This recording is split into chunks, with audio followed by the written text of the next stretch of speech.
We cannot deny that we rely so much on infrastructure. We rely on residential buildings for shelter. We rely on educational institutions to gain knowledge.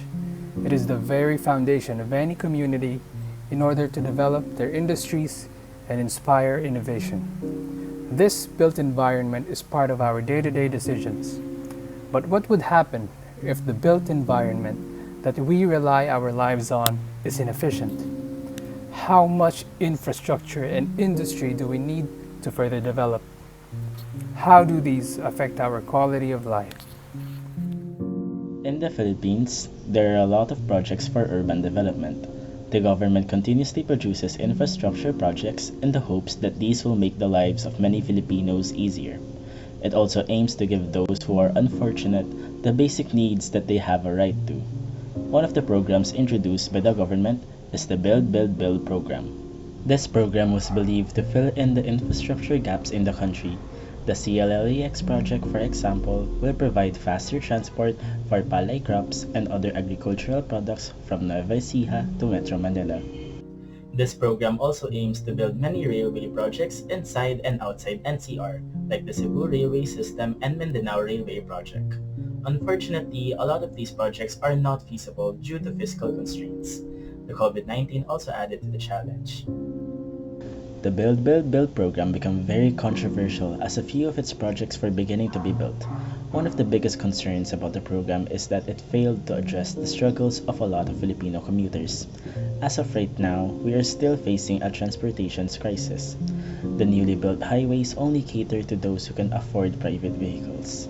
Why can't we make projects that prioritize the needs of many Filipino who struggles to commute 2 to 3 hours a day? And we really need more roads when Manila has turned into a concrete jungle already? Some of these constructions even add to the struggle. In recent times, storms are becoming stronger than before. There is now more flooding in the streets.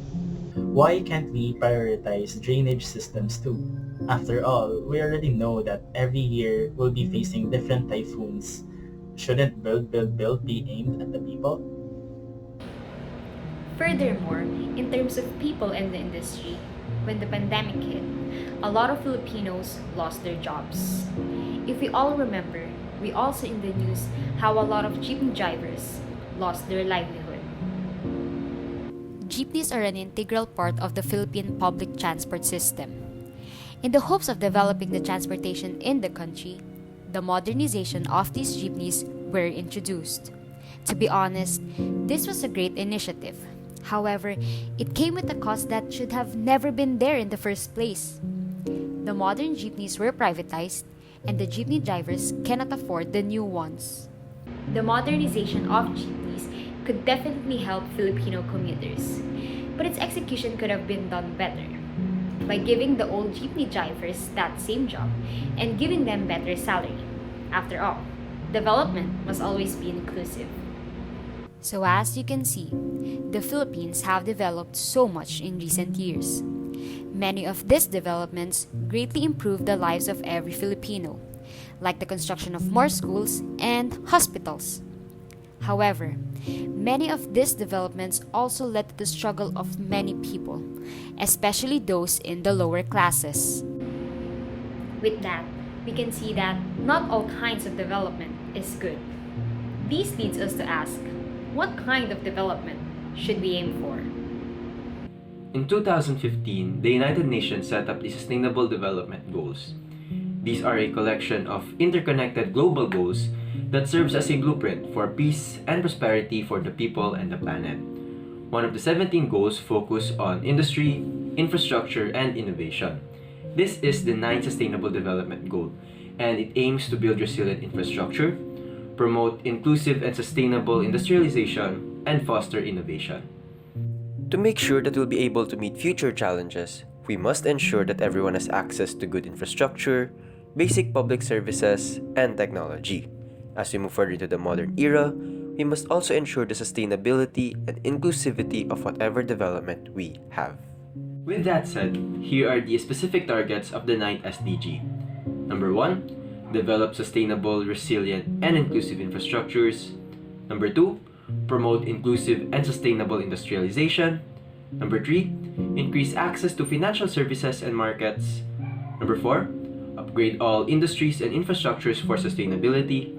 Number 5, enhance research and upgrade industrial technologies. Number 6, facilitate sustainable infrastructure development for developing countries. Number 7, support domestic technology development and industrial diversification.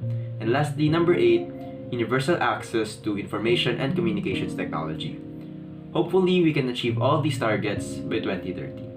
Now that we are well aware of the issues that we currently face and what we should be aiming for, let's ask ourselves, what are the different ways that we can do to achieve the sustainable development for industry, infrastructure, and innovation? As future architects, we can make it a priority in our design to make urban development more people-centered. We can design pedestrian-friendly roads or improve the bike lanes. Furthermore, we can create public Wi-Fi spots as the internet is slowly becoming a necessity in our daily lives. At some point, it will become a right of every person to have access to the internet. We can also focus on future projects and research on sustainable architecture. Lastly, we should invest in clean, resilient, and inclusive infrastructure. Infrastructures and technology are now part of our daily lives. It is up to us to make sure that they develop properly and not add to our current struggles. It can be difficult and it will take a lot of effort. But it is not impossible. All we have to do is start. So let's start fixing today for a better future.